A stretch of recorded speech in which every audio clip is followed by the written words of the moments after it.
E aí galera, tudo bem com vocês? Vamos aí para mais um giro de notícias sobre questões importantes que têm movimentado o ambiente do Cruzeiro nas últimas horas. Meu nome é Emerson Araújo, esse é o canal 6x1 e desde o início eu peço para você deixar o like no vídeo, se inscrever no canal caso ainda não seja inscrito e usar os comentários para deixar a sua opinião sobre cada um dos temas que vamos abordar. Lembro ainda que o vídeo é feito com o patrocínio do OneFootball, que é o maior aplicativo sobre futebol do planeta com mais de 20 milhões de downloads. Ele é totalmente gratuito e está disponível tanto para Android quanto para iOS e o link para você baixá-lo está aqui na descrição desse vídeo, beleza? Começar com as recentes especulações sobre Dedé, né, e esse interesse do Flamengo no jogador. É fato que o Flamengo tem sim interesse na contratação do atleta, interesse antigo, né, que vem desde o início do ano, para não dizer que vem desde a época de Vasco, né, o Dedé é de fato um dos grandes, se não for o melhor zagueiro do futebol brasileiro, e é natural que o Flamengo e o Palmeiras, que são os times que têm mais dinheiro, tenham interesse nesse tipo de atleta. Até aí não tem nada de errado, é apenas uma especulação e até agora não tem nenhuma informação de proposta oficial pelo jogador. Por mais que nessa quinta-feira os agentes do atleta tenham ido até a Toca da Raposa, não dá para saber se é para tratar exatamente de alguma questão relacionada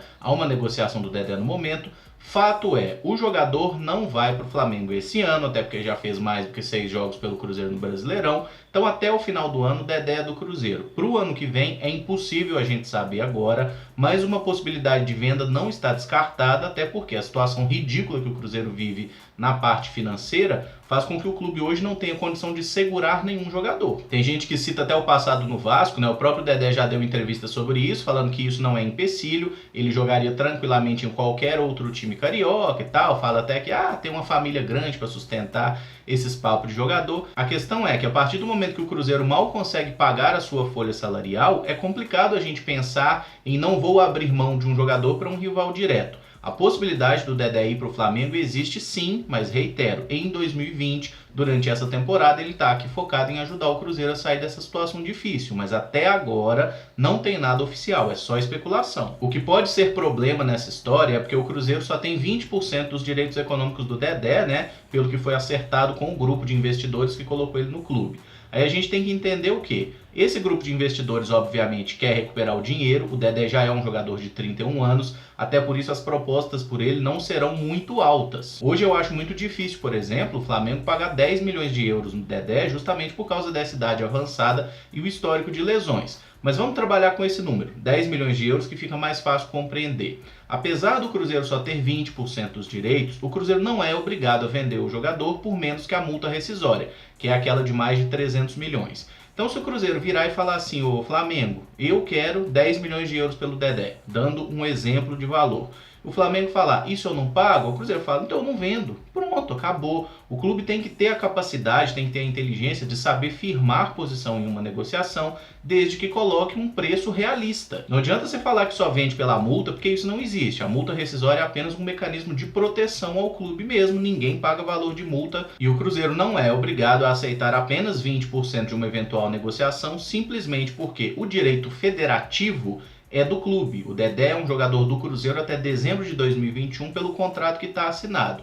Então, antes disso, o Cruzeiro jamais vai ser obrigado a abrir mão do atleta, a menos, né, por causa da situação financeira difícil que a gente vive, então é possível sim que o Dedé saia. Mas os empresários, por exemplo, por mais que tenham 80% do jogador, eles não podem tirar o Dedé do Cruzeiro e colocar em outro clube sem que o Cruzeiro concorde. É importante que todos no Cruzeiro, inclusive nós torcedores, entendamos o tamanho da dívida que o Cruzeiro está, o tamanho do buraco que essa galera nos enfiou, porque vai ser muito complicado o Cruzeiro ter time forte nos próximos anos. Vão ter que recorrer a jogadores da base sim, a jogadores sem nome sim, porque não vai ter outra solução, né? Não dá para continuar comendo sardinha e arrotando caviar como a diretoria tem feito nos últimos anos. Dá pra gente traçar alguns paralelos dentro do próprio Cruzeiro. Por exemplo, em 2012, houve a venda do Montijo e o Cruzeiro conseguiu, a partir daquele dinheiro, ter uma saúde financeira melhor, contratar alguns jogadores e montar a base do time que foi campeão brasileiro em 2013 e 2014. E até quando a gente olha os balanços do Cruzeiro ano a ano, vou falar sobre isso um pouco mais pra frente, a gente vê que naquela época as coisas estavam bem equacionadas. O problema mesmo ocorreu a partir de 2015, quando ironicamente a gente teve um patamar de receita muito superior e fez muito mais merda, jogou muito mais dinheiro fora. Mas sobre o Dedé, efetivamente eu não gostaria que ele saísse, eu queria muito que ele continuasse no Cruzeiro porque acho um excelente zagueiro, mas acho que devido à nossa situação financeira vai ser natural que ele e vários outros jogadores experientes deixem o clube aí nessa virada de 2019 para 2020. Quem vive situação parecida, né, é o Rodriguinho, jogador que está sendo recentemente especulado no Corinthians, e o Manuel, vou aproveitar para falar dele também, jogador que está emprestado pelo Cruzeiro ao próprio Corinthians, e o Corinthians já falou que quer ficar com o Manuel pro ano que vem. O problema é, o salário do Manuel é muito alto, dizem que gira aí na casa de R$500 mil por mês, e atualmente o Corinthians paga 70% do valor e o Cruzeiro completa os outros 30%. Para o Manuel seguir em definitivo do Corinthians, duas coisas têm que acontecer. A primeira, o Cruzeiro não pode continuar pagando nada, né? Até porque o jogador vai ser do Corinthians, e é necessário que o Corinthians faça algum pagamento ao Cruzeiro, alguma compensação para liberar esse defensor um ano antes do fim do contrato. Eu gosto do futebol do Manuel, acho que ele teve anos muito bons com a camisa do Cruzeiro antes do 2018 desastroso que realmente teve, recuperou seu bom futebol no Corinthians, está jogando muito bem, mas até pelo alto custo e pelo desgaste que existe, né, na relação dele com a torcida do Cruzeiro, eu acho que o melhor para todo mundo seria de fato o Manuel seguir no Corinthians, mas para isso o Corinthians também vai ter que fazer uma negociação interessante para o Cruzeiro. Já com relação ao Rodriguinho, a situação é um pouco diferente. Brotou a especulação de Rodriguinho no Corinthians a partir de um site de torcedores do Corinthians, tá? Não foi o Rodriguinho que se ofereceu ao Corinthians, não tem nada desse tipo, que eu vi algumas pessoas criticando como se o Rodriguinho estivesse fazendo lobby para voltar para o Corinthians. Não vi nada desse tipo do jogador, pode até ser que nos bastidores tenha acontecido algo, os empresários estejam tentando recolocá-lo lá no Clube de Parque São Jorge, mas a verdade é, o Rodriguinho é apenas uma especulação e o Corinthians tem dificuldades para pagar o salário dele, até porque dizem, né, que o Rodriguinho faz parte do clube ali de jogadores do Cruzeiro que ganham, somando salários e luvas, valores de aproximadamente R$1 milhão por mês, assim como acontece com o Fred e Thiago Neves. Então qual é a situação de Rodriguinho? A mesma que o Dedé, até o final do ano vai seguir no Cruzeiro, o Rodriguinho nem fez os 6 jogos no Brasileirão, mas é extremamente improvável pensar que haja uma negociação esse ano, até porque o Corinthians também não é um time cheio da grana, né? É um clube que também tem dívida alta, tem problemas financeiros até por causa do estádio. Mas pensando em 2020, é sim possível que o Rodriguinho vá embora do Cruzeiro e ganhando R$1 milhão por mês, eu nem me oponho, eu acho até que seria uma boa ideia. O que é um complicador para o Rodriguinho seguir aqui? Além desse alto salário, a questão de que o Cruzeiro comprou o atleta, mas ainda está devendo uma parte dele lá para o Pirâmides, né, o clube egípcio que tinha contratado ele junto ao próprio Corinthians ano passado. Então o meu raciocínio para todos esses jogadores, Rodriguinho, Manuel e Dedé, é que eu gosto deles, acho que são jogadores tecnicamente muito interessantes, mas que primeiramente ganham salários muito altos, o próprio salário do Dedé também é muito alto,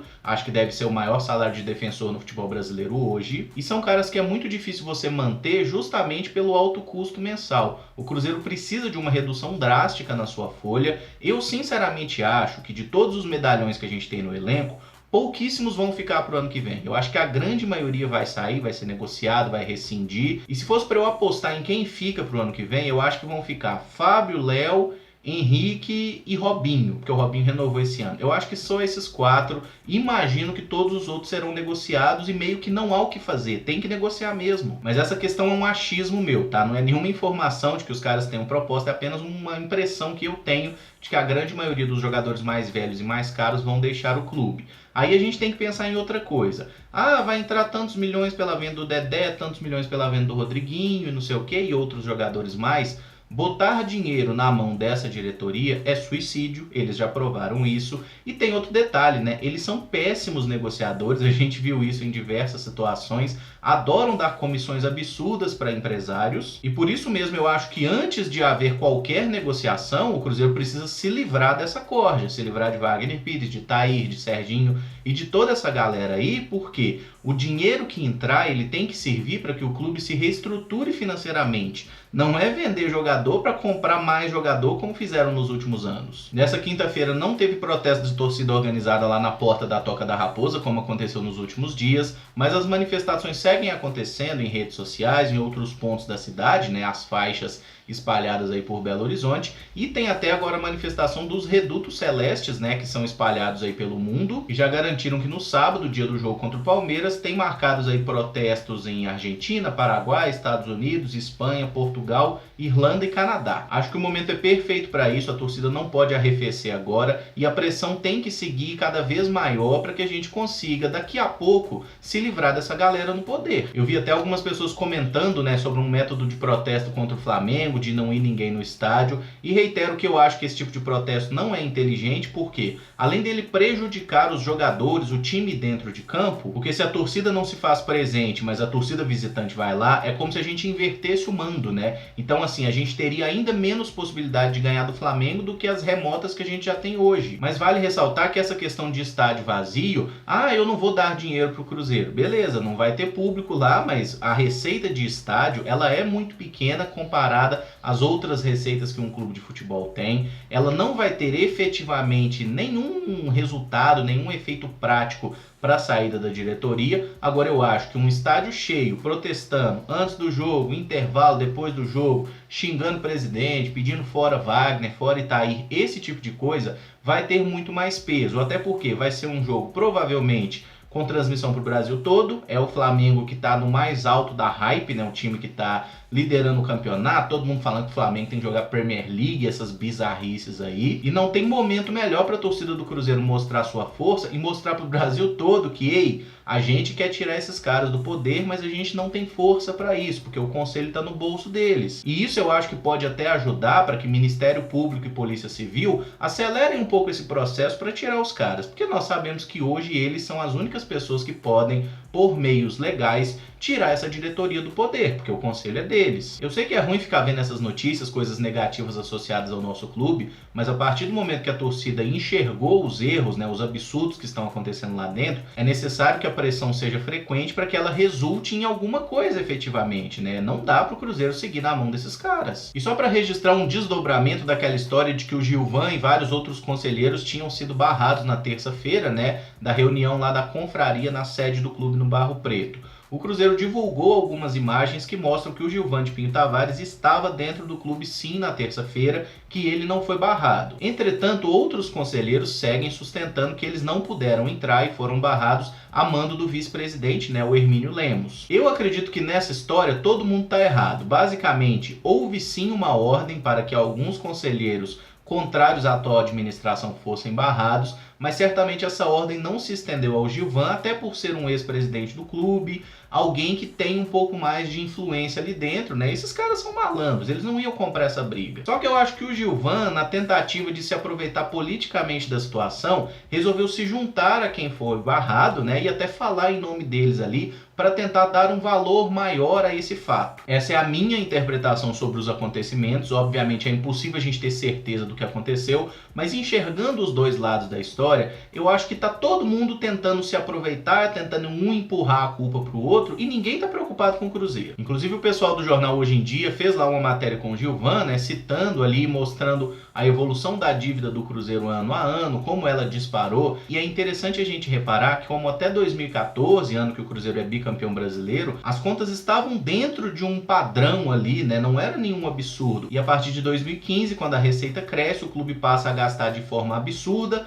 para de pagar os credores, começa a contratar jogadores sem nenhum critério, né, até aquele papo de contratação do presidente, que aconteceu com Riascos e com Rafael Silva no ano seguinte, e o ex-presidente tenta justificar esses gastos como parte pela crise que o país viveu a partir desse ano, parte também como a necessidade de reformulação do time e até as obrigações que o clube teve que cumprir para poder aderir ao Profut. Eu estou trazendo essa notícia para que a gente entenda de uma forma bem clara de que a solução para a tirada do Wagner Pires não é a entrada do Gilvan e não é a entrada do Perrella. E é importante insistir nisso porque todo dia eu vejo pelo menos um comentário aqui no canal de volta Gilvan ou de volta Perrella. E isso é um absurdo. Ah, Emerson, mas você não acha que o Gilvan e o Perrella foram menos piores do que o Wagner? Sim, o Wagner, sem dúvida nenhuma, é o pior presidente da história do Cruzeiro. Agora, a gente tem que parar de se conformar com esse negócio de menos pior. Tá? O fato de Gilvan e de Perrella terem sido menos merda que o Wagner não faz deles bons presidentes. Todos foram péssimos, só que o Wagner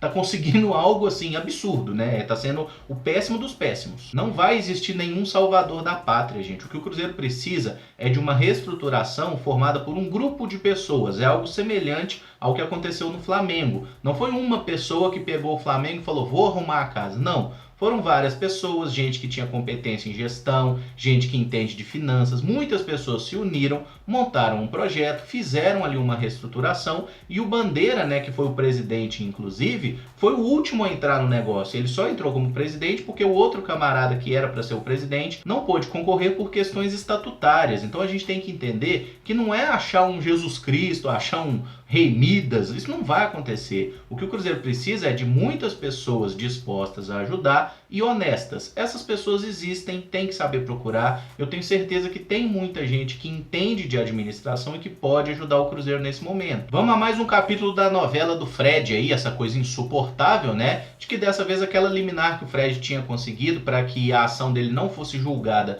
pela Câmara Nacional de Resolução de Disputas, a liminar foi cassada, o Atlético de certa forma ganha esse capítulo e agora vai para os advogados de defesa do Fred e consequentemente do Cruzeiro tentar dar a volta nessa situação, recorrendo da decisão que era aí do Cruzeiro ter que pagar os tais 10 milhões de reais que o Atlético quer receber, o Cruzeiro não quer pagar, o Fred muito menos. E aí o mais provável é que realmente siga essa novela por mais algum tempo. Eu até falei quando teve a primeira audiência aqui no canal que provavelmente só iríamos ter uma decisão sobre isso quando o Fred nem fosse mais atleta do Cruzeiro e talvez quando o Fred já tivesse até aposentado, né? Hoje é bem provável que o Fred deixe o Cruzeiro no final do ano, a gente sabe disso até pelo alto custo dele e por ele já ter declarado o interesse em voltar ao Fluminense, e é muito improvável que até o final do ano tenha algum desfecho. Então provavelmente quando tiver alguma coisa o Fred já não deve estar mais aqui. E eu até achei interessante uma coisa, de que a torcida do Cruzeiro estendeu uma faixa na quarta-feira lá com o nome de vários jogadores que seriam acomodados e tudo mais.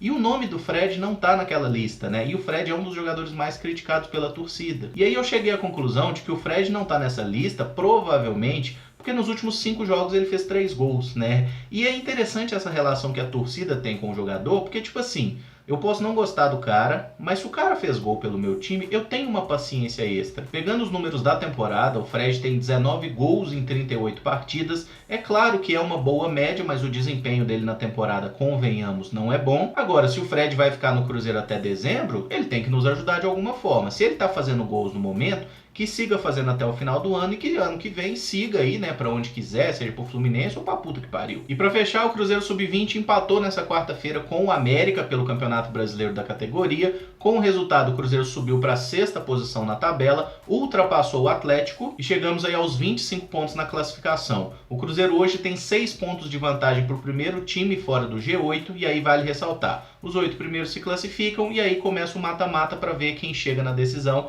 e quem vai ser o campeão brasileiro sub-20 dessa categoria, título que o Cruzeiro conseguiu em 2017. O nosso gol da partida foi marcado pelo Vinícius Popó. Eu não encontrei vídeo desse gol, mas dizem que foi um gol muito bonito, que ele pegou um chutaço de primeira. E aí é usar bem essa garotada, né, já aproveitar alguns jogadores no time principal também, porque pro ano que vem nós vamos depender desses meninos aí, tá? É o sub-20 do Cruzeiro que vai ter que segurar a bronca e por isso mesmo é necessário que eles já comecem a ter oportunidades a partir desse ano. Bom, galera, o vídeo fica por aqui. Se gostou, deixa o like, se inscreve no canal caso ainda não seja inscrito e usa os comentários para deixar a sua opinião sobre cada um dos temas. Muito obrigado por acompanhar, um abraço e até o próximo vídeo. Valeu!